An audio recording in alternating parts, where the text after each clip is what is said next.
El episodio de hoy es en inglés y es traído a ustedes gracias a una colaboración que hice con Master Brewers o la Master Brewers Association of the Americas, una asociación de voluntarios de la industria cervecera, la cual busca traer lo último en tecnología e investigación en la industria cervecera. Este pasado 6 al 8 de octubre estuve en su conferencia anual o el Master Brewers Conference en la ciudad de Seattle, en el estado de Washington. Y allí entrevisté a Shanleigh Thomson.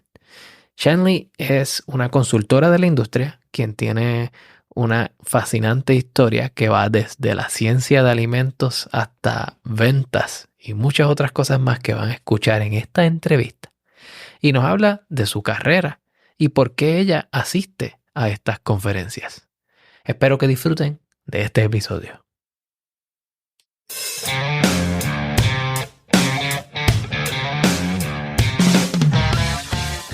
Bienvenidos a The Food Engineer Podcast, un podcast dedicado a la exploración de alimentos y bebidas fermentadas. Yo soy tu anfitrión, Cristian Mercado.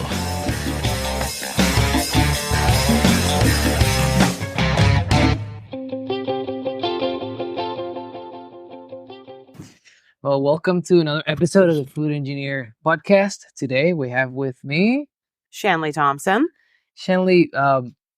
Would you introduce yourself to the audience? What's your background and how you ended up in the brewing industry? Absolutely. So my name is Shanleigh Thomson. I run Shan Ferments, which is a educational and consulting company for the brewing and sort of fermentation industry. I stick to brewing mainly because I could definitely drink back a couple bottles of wine. So beer is a little less drinkable to me.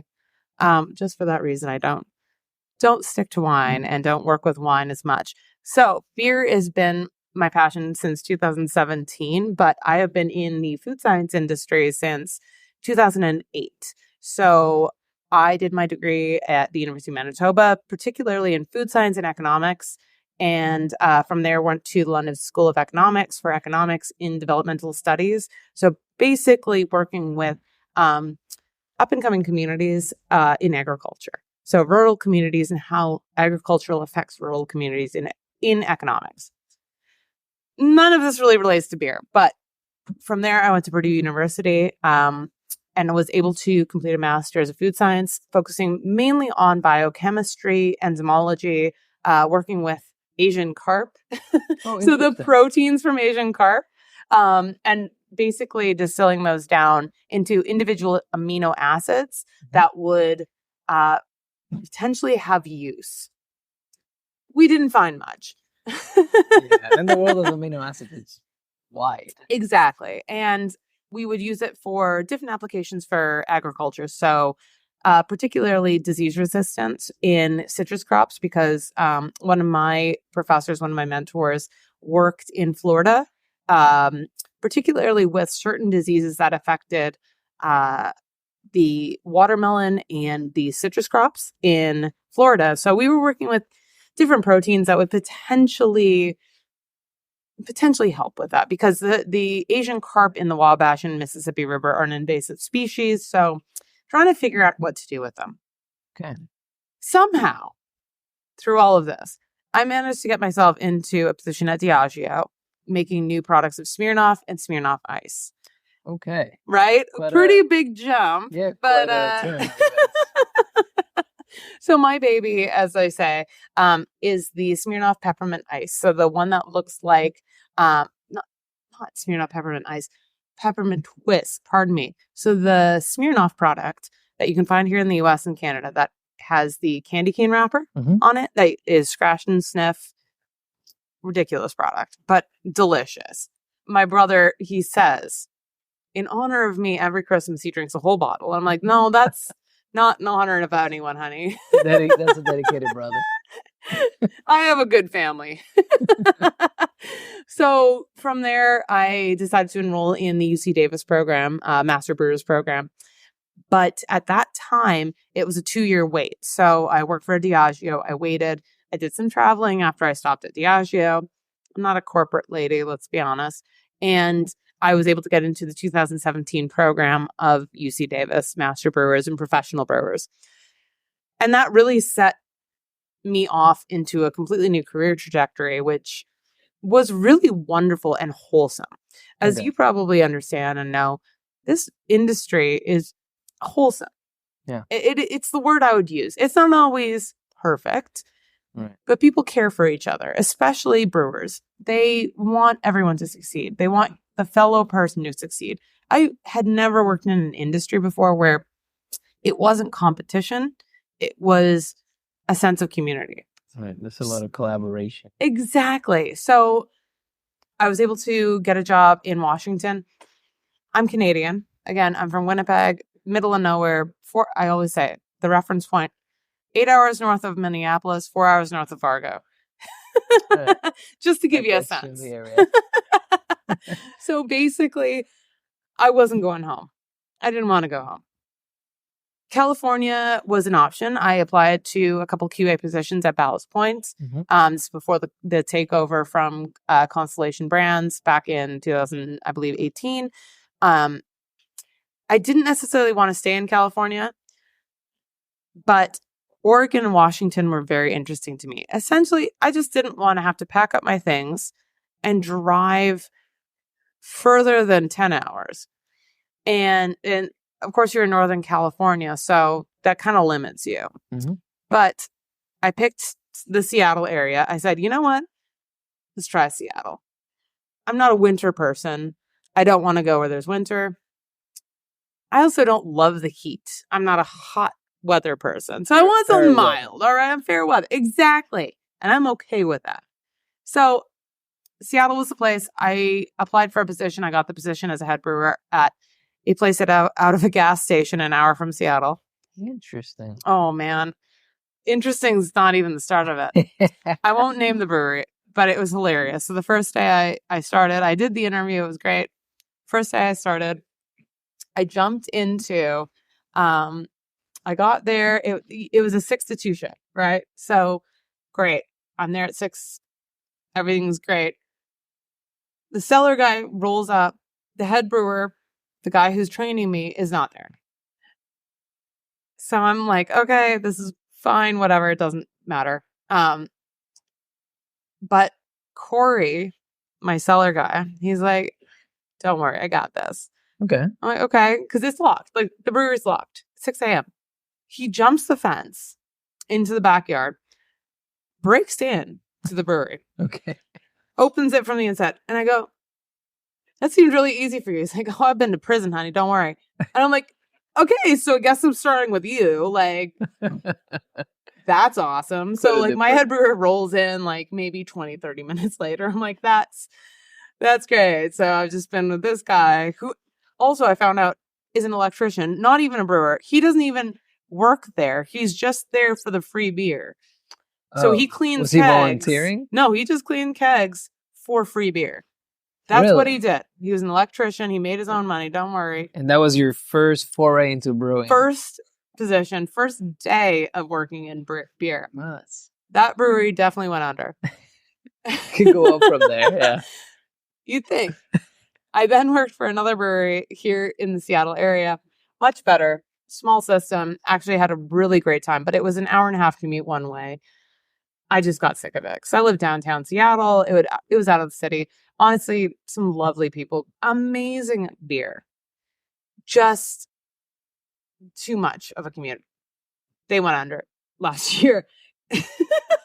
Seemed a theme developing. The last here. one I worked for, I was the production manager for Ghostfish Brewing here in Seattle. Okay. They also had some very interesting business plans and definitely some very interesting production practices. Reed, who's still there, actually, very talented brewer. And they've won several awards since I've left with their gluten-free beer. Okay. Reed is definitely the one who knows the most about that. And I'm really proud of him because we worked a lot on revitalizing some of their programs, especially with the yeast.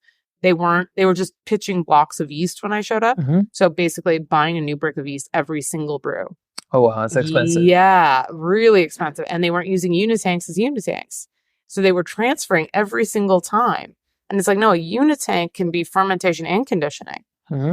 And if you've got a turnover that's quick, like they were taking 4 to 6 weeks for one beer at that point. Anyways, from there, I went into ingredients. BSG was the first ingredient for it that I started with. I had Western Canada. Then I moved to YCH and in hops. So I know it's a long story, but no, I'm just amazed that perhaps it's because in how I found out about your project, Shan Ferments. Yeah. And I didn't know there was all this baggage behind it, right? And not baggage in a negative way, but rather you've gone through a lot of different facets of the industry, right? And coming from food science, like we were talking before the podcast, like you have a very technical background, but you've then tried all of the applications of those. I didn't even talk about, I worked for Manitoba Liquors and Lotteries. This was in between Brew School and Diageo. And so that was all about distribution. So in Canada, the government distributes your liquor. Okay. You can't distribute like as a private entity. Like, so there wouldn't be any private distribution. You couldn't have any private liquor stores, for example. It's all government owned. Okay. So I worked for that entity on supply chain and bringing in new beers from different provinces. The QA, what they're looking at for supply chain.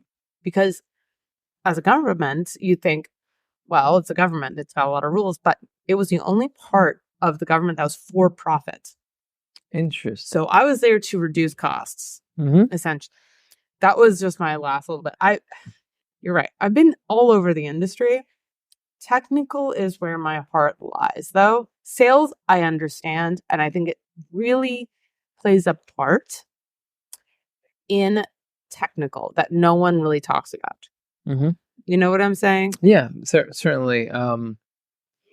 My experience is a little bit different from yours, but I can see how you're really looking at the application of not only the science part, but then you get sales, and then you get distribution, then you get supply chain. So would it be fair to say that even if it hasn't been purposefully done, you've placed yourself in a position where you have a different outlook because you can connect the dots between the different parts of the business?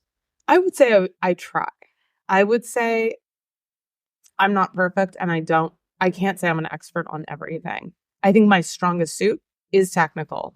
I can talk most eloquently, if you will, about the technical aspects, especially of the parts that I know the best, which would be hops at this point and biochemistry. So like hop creep, for example, which is the enzymatic process that occurs because of what's on or in hops and like the new research that's going on with that. That's such a beautiful intersection for me. I love it. It's so pretty.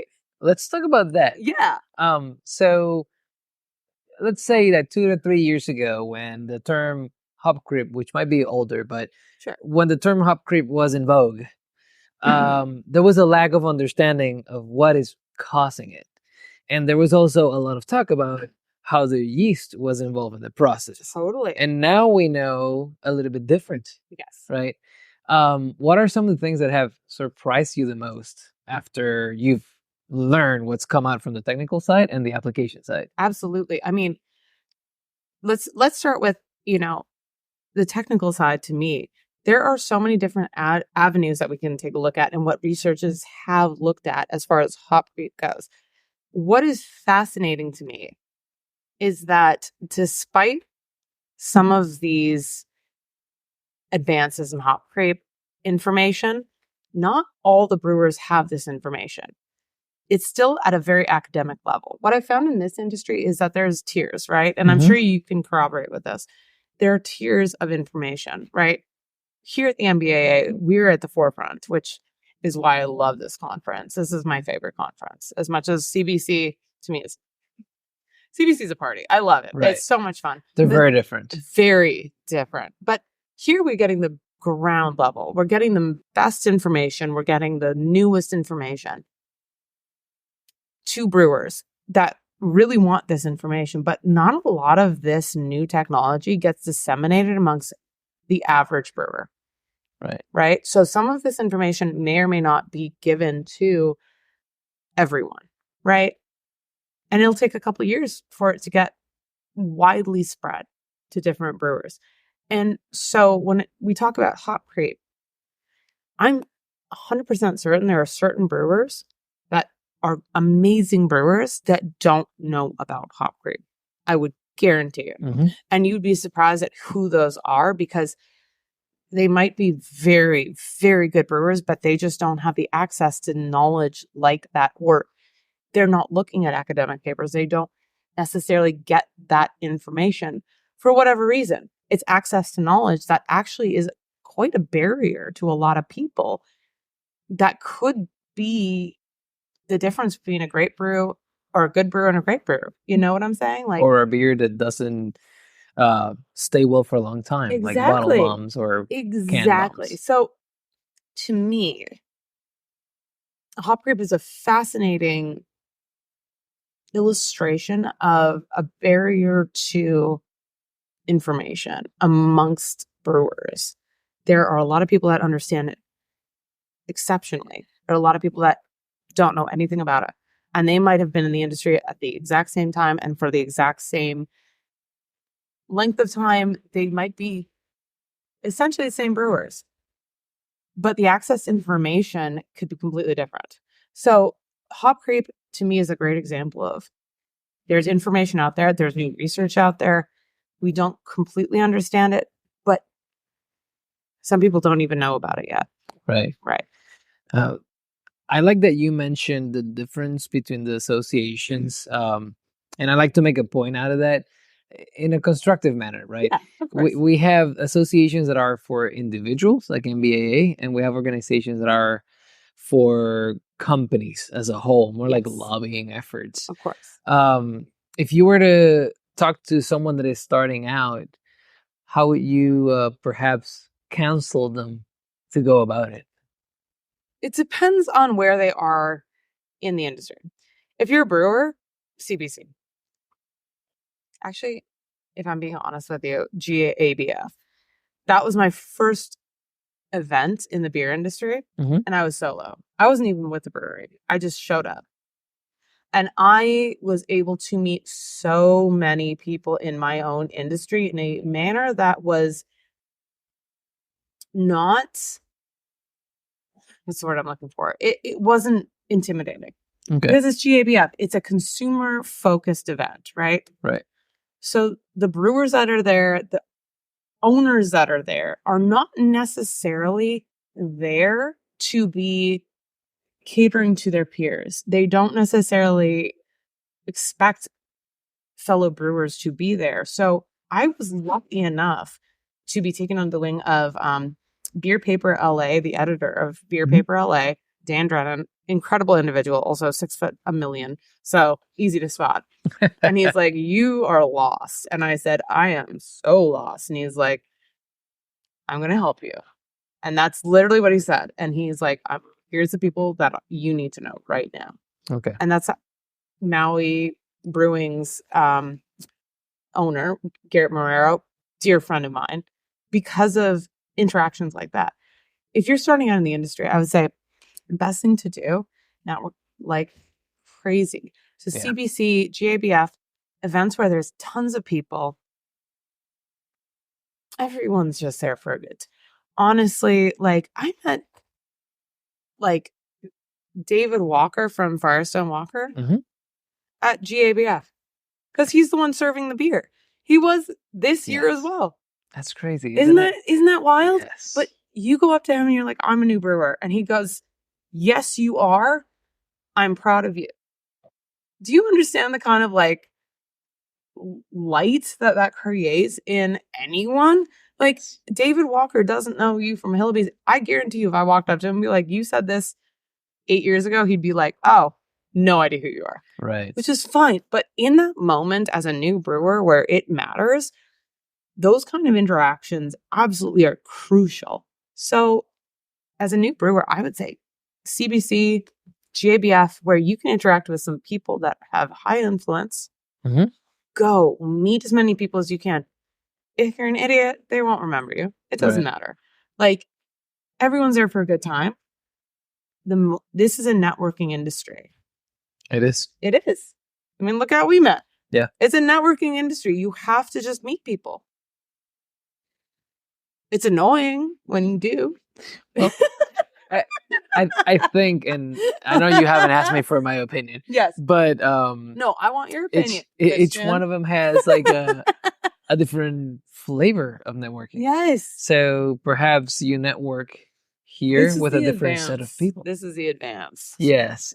This is the major league. The major league. I love that. No, because you know as well as I do, MBAA is the tech nerds. Yeah.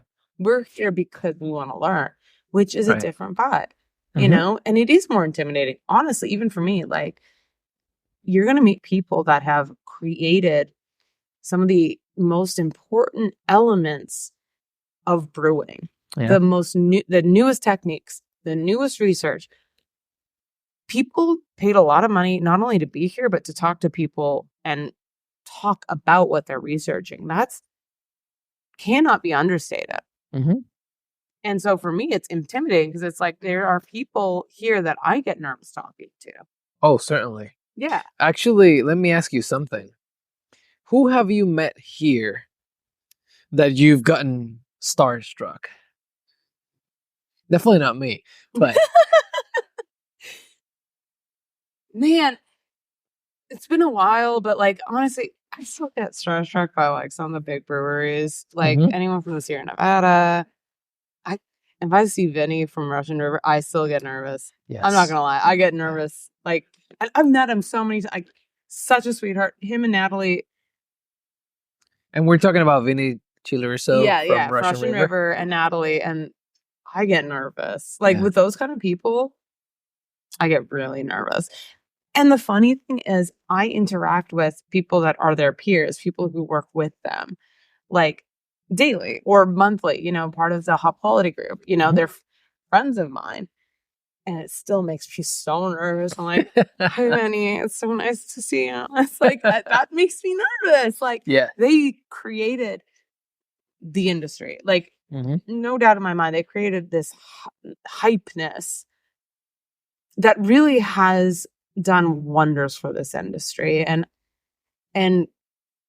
involved consumers to a point where consumers now ask about beer, what's in the beer, what the ingredients are, how beer is different. Mhm. And I think that is just incredible. Yeah. To create something like the way that, you know, Sierra Nevada has. Mhm.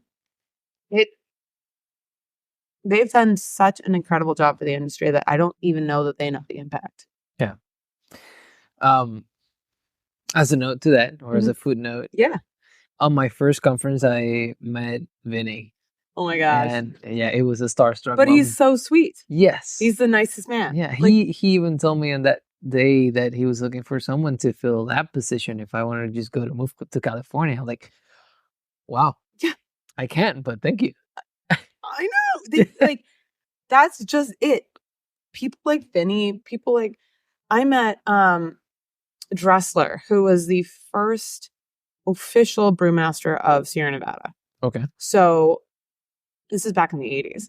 I met him because I went to brew school in California, and he didn't even really teach a class. He just showed up. I met Dressler he's like, I bought an RV and I'm going with my wife and we like bourbon. And I'm like, that's amazing. Like, I don't know what to say to that, but you're amazing. And like, that was the conversation I had with him, was the fact that like he was retiring. Now I'm going to go in an RV. My kid loves chess. And I'm like, I don't know what to say to that either. But those are the interactions you have. And you're like, this is one of the most famous men in beer. Yeah. This is one of the most famous people in beer, period. You know, like Laura from Omega Yeast. Oh my God. She's What a person. Oh, I know. She makes me nervous too. Even I met her I just stole a t-shirt from her. Like, it makes me nervous. Yeah. I'm like, do you think Laura would be okay with this? It's like, of course Laura would be okay with that. You brought t-shirts, all right? Like, you know, the thing about this industry is they're real people. Mm-hmm. Which, for better or for worse, and there's a lot of issues with this industry, but for better or for worse, there are real people that exist in this industry that may not have ever started in this industry. Like, where did you start? Wow. I'm First asking time, the questions that's the now. first time that I'm getting interviewed. Yeah, so I started from an engineering perspective and moved into food science. Mhm. And I came to this very conference 3 years ago because I Amazing. was putting a poster in the poster board. Awesome. And Where was it 3 years ago? Ohio, Cleveland. I probably met you because I was running the Really? YCH booth. So I guess we've established that these are the places to go networking, Yes. right? Exactly. Conferences, like you mentioned, GABF, which Yep. I had a quite an experience there. To me, was overwhelming. Of course. And then, how do you go from there, right? You have had science background, a brewing background, a bit of a supply chain background. Yeah. What does Shanleigh do now? Well, right now I'm working on one of my old.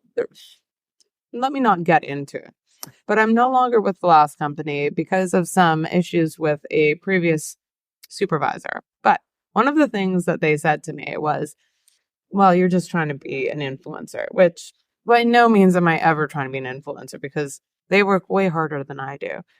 Let's be honest. I agree with that. Yeah. At least to my Yeah. standard. I mean, I can't keep up with that kind of stuff. I'm an educator. So my role, at least to me, is I've seen behind the curtain, Mhm. right? I've seen how hop suppliers work. I've seen how malt suppliers work.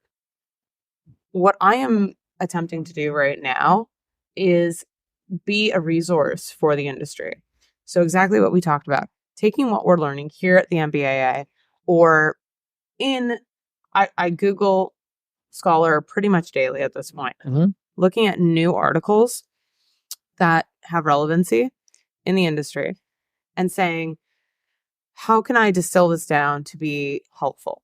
Mhm. Right? Because to me, I can see where they're helpful, but to an average brewer who might not have the background. I know a lot of brewers who are like, I used to do TV repair. Great, amazing, that's incredible. But like they don't have a biochemistry background like I do. Mhm. How can these research papers that are breaking edge, absolutely incredible information, how can they help an average brewer? So right now I'm working with a couple different universities to basically start their brewing program. That's kind of like what I'm mainly focused on right now, my blog, which essentially breaks down those papers and trying to do more of that. But I'm also working on an MBA starting in January at Really? UC Davis. Yeah. Congratulations. Thank you. It's online because I'm an application for my green card and I don't want to screw that. Definitely don't want to screw that up. So doing it online, but they have like, what's really cool about Davis is obviously I'm an alumni because of the brewing program, but their MBA focuses not only on tech, but because it's the UC Davis Aggies, they Mhm. work on agricultural, food, and wine. So quarterly they do like a 4-credit course where you go down to Napa or you go down into an agricultural area and you network and you work with wineries and you work with these different companies more on the business side. Because I looked at doing a PhD and I think what an incredible opportunity, but It takes a special type of personality to do that. I don't- too, right? I And a don't commitment. like being in a lab. I Yeah. am not a lab lady, you know? Like I enjoyed it, but I like talking to people Mhm. too much. That's why I love sales. That's why I we're love here. technical sales. You know? It's so fun. In your blog and in your page where you translate a lot of this technical information, and not only that, but I recently read one about how, for example, hop contracts might not be the answer anymore. And to me, I've been evangelizing hop contracts to some of my clients Sure. as an option. And when Yeah. I read that was, okay, there's someone here that has a dissident opinion. And I like that. So how do you go about that, and what's the expected outcome Sure. from those type of articles that you're doing? So especially, let me touch on the hop contracting. Mhm. I'm not against hop contracting. I think it needs to be taken with a grain of salt. Mhm. I think people need to understand what a hop contract means. Let me ask you a question first. When you talk about and evangelize, as you Mhm. say, hop contracts, what do you say are the pros? Why would you tell a brewery to get a hop contract? I would say if they're making a stable product Mhm. consistently Mhm. and they know they're going to have a certain demand, they should lock down a price on the long run that would benefit them Yep. to be able to make that product at a lower price. Totally. That's about it. No, and I agree with that. Again, I am not against hop contracting, but on the back end, did you know that if you provide a contract to a distributor, that goes directly to a farmer? So that farmer has to plant what you told them that you wanted of Okay. that variety. So that impacts a real life grower Mhm. in real time. And what happens is in a situation like this year where we have a 40 million pound overage, you've got people who are being impacted heavily because they thought they were going to have X amount of profit because of these hops. But they're being told, especially with their proprietary hops, so Citrus, Simcoe, Mosaic, they have to rip it out of the ground. And they can't replace that. It takes 3 years for a hop to mature Mhm. to get to a point where you can sell it reasonably. You can Right. sell baby hops, but not at the same amount, Mhm. same volume. So hop contracts to me are, you need to be selective and you need to work with your supplier, but not only supplier, you need to talk to hop growers. They need to be part of the focal discussion. Those kind of articles I can write because, like my previous company, like other companies in supply chain in hops, they don't want to talk about that. The contracts look really good to the board of directors, to the people that own the company, the shareholders. The more hop contracts you have for the future, the better it looks. Mhm. There's absolutely no argument with that. And as a previous salesperson, I'm not upset with salespeople for doing that. That is coming from top down. That's CEO level kind of stuff.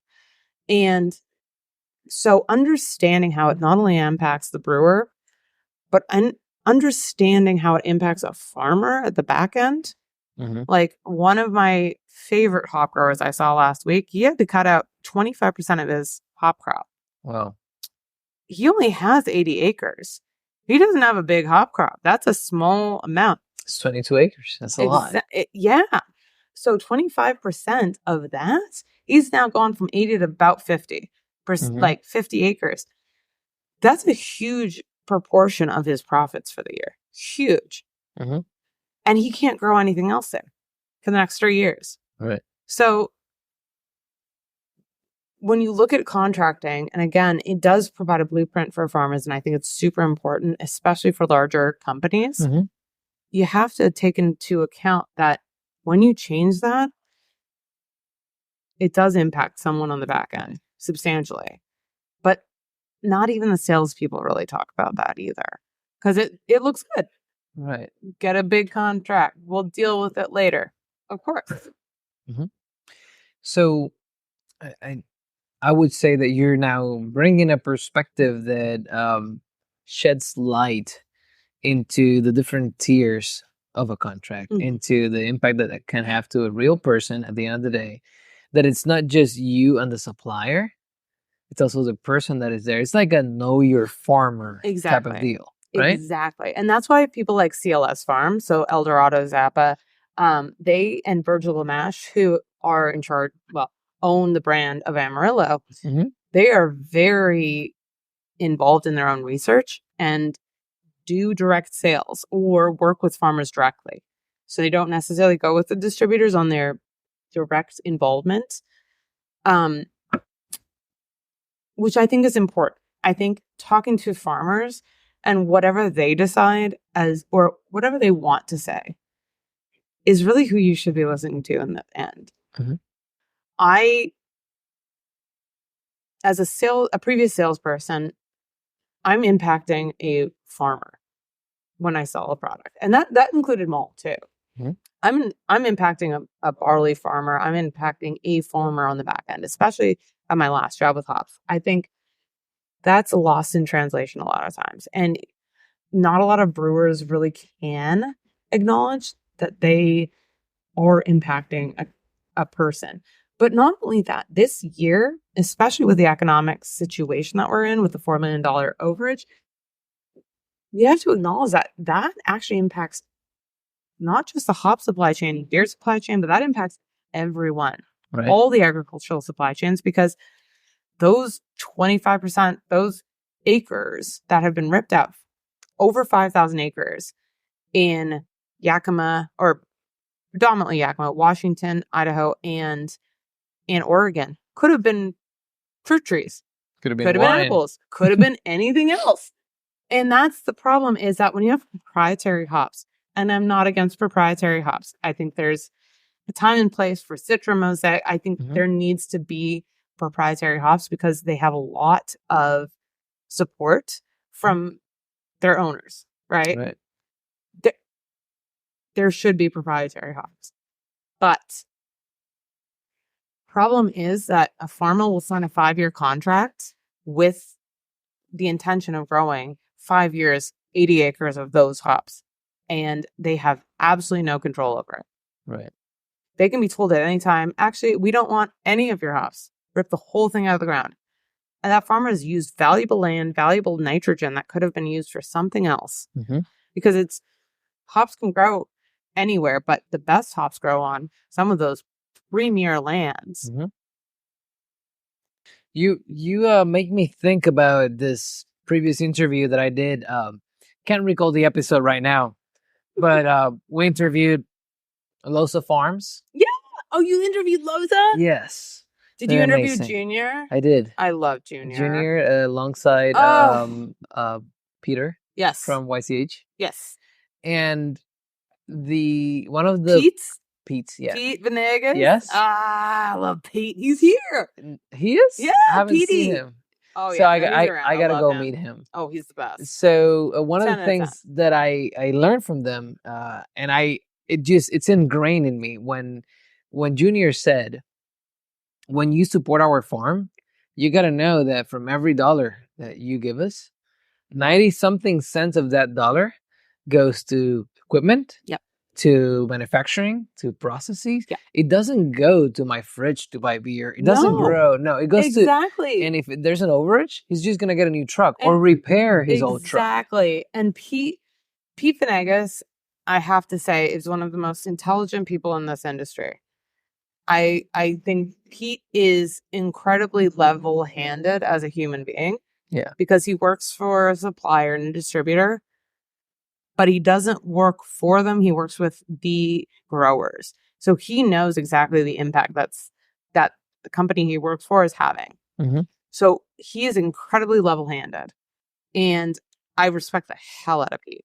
But Junior is the best. Oh, Junior welded that whole damn place together himself. crazy. Isn't that crazy? Yeah. I have been lucky enough to be out there. Oh, really? Oh, I've met his family. It is incredible. I've met Senior Loza, who is an absolute badass. Oh my God. The Lozas are some of the most incredible people on the planet. It's so amazing, but also so fortuitous that there are all these people that we've met independently. Yeah. And we haven't ever met each I other. know. I do that a lot, man. Like, I've met a lot of people are like, oh, we've never met. I don't know. I'm flighty. Yeah. I see people I know. I'm like, I gotta go. Yeah. That's amazing. I love people, but the industry, and honestly, my last job was wonderful. There was a lot of very low points, and I won't get into that, but I definitely appreciate people like Pete Venegas and his phenomenal wife, and how they brought a lot of us salespeople into the fold when it came to, the Lozas, who one of the most fantastic farms, minority owned, incredible human beings. I think that's what a beautiful story. What The an incredible only story. Hispanic owned hop farm. Yes, exactly. And I mean, Pete himself got the Order of the Hop as the first Mexican American person on the face of the earth. That's incredible. Yeah. Like, that's insane. Like, and it should have gone to Pete. Like, he is so deserving of that. Mhm. I mean, I've since left the company a long time ago, and every time I see him, I give him a hug. Like, he and I go, like, he knows that I am not here slandering a company or what he's doing. He knows he's for the farmers, I'm for the farmers. Mhm. And I think that's what's important and what a lot of folks don't really prioritize. You know what I'm like? It's the farmers need to be prioritized and need to have a seat at the table as much as a brewer does when it comes to their hops. Mhm. That doesn't always happen. But Pete's trying to make it happen, and I appreciate the hell out of Pete. I'm glad that we've had this conversation without having thought that this was going to happen like this, right? That we knew all these people that I thought it was going to be more food science, and we ended up being in the crux of the industry. What's next for Shanleigh? That's right. I don't know yet. My MBA, I put down, they make you like put your 5-year plan on. So I was course. like, you know. I had ChatGPT put that together. No, I'm kidding. I was like, what do I do, ChatGPT? I'm like, that's what I'm not. No, I definitely want to work more on strategy. I am a huge strategy person. I know that sounds really weird, like especially from a technical standpoint, but I believe to have a very weird perspective and a different perspective than a lot of people who run companies nowadays. Mhm. So I don't know what that looks like. I don't know what industry that looks like. I'm a marathon runner. I love running. Mhm. That might look like non-alcoholic beer. That might look like working for Lululemon. That might look like something completely outside of this industry. But coming back to events like this, some days I just hate this industry. Let's be honest. Like, I just get so upset because it feels like sometimes the bad guys are winning. You know what I'm saying? It's difficult. It's Yeah. not an easy industry, especially as a minority, especially as a woman, to be in. And sometimes you just don't want to be in it anymore. And I know a lot of people who have given up. And I've been real close. Even lately, I've been real close. I don't know what it looks like, but every time coming to a conference like this, it's a warm hug. Yeah. You know, it's a big old hug. Yeah. Like, even from people that like I have not seen in a long time or people I used to work with. And maybe like some of these companies I did not end well with, but my coworkers I love. Mhm. And I try to make people understand sometimes leaving a company doesn't mean that you don't like don't like the people at the company. It means you don't like the company. Mhm. And so I've been able to see some of my coworkers that I absolutely adored and would love to see more of at multiple different companies. And I think that's important to understand, especially in this industry. It is difficult. It's difficult, but it's a warm hug when you know the right people. Shanleigh, it's been eye-opening to meet you. We have transgressed the different layers. I'm sorry, I do that. No, and I like that. Good. So I really want to wish you a lot of good luck with not only your project in Shanleigh Ferments, so look her up, but also Talk shit about a lot of people. No, I'm kidding. but also on your MBA. Thank you. Yeah. I'm excited. Yes. It's gonna be weird. So I don't know. Where can people find you? Like, what are all your handles? All my handles at Shan Ferments on Instagram. ShanFerments.com. I have a Substack, which is my weekly, more like monthly at this point. No, I'm kidding. It is definitely weekly. Just it's been a weird month. It's a newsletter. Basically, I break down a scientific topic each week. I'll be back at it next week. Yeah. I'll be at numerous different conferences, this being one of them, but I'll also be at the Brewers lectures, which you can find online. That's on October 18th, and I'll be at the BC Brewers Conference, BC Brewer Convention, whatever it's called. BCC? On the 19th and 20th. So definitely find me there if you're Canadian or just want to come up to Vancouver. Awesome.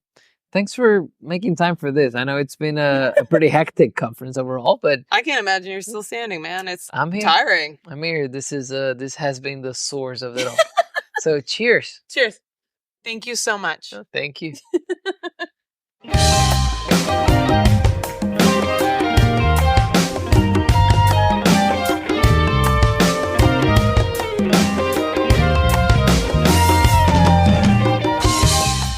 Este episodio fue producido y editado por su servidor, Cristian Mercado. La música es de Pedro Lavesari. Pueden conseguir la música de Pedro Lavesari en Bandcamp o pueden ir a las notas de este episodio yendo a thefoodengineerpodcast.com y allí van a encontrar un enlace que los va a llevar directamente a la página de Pedro Lavesari en Bandcamp. Apoyen al que apoya nuestro podcast. Hasta luego.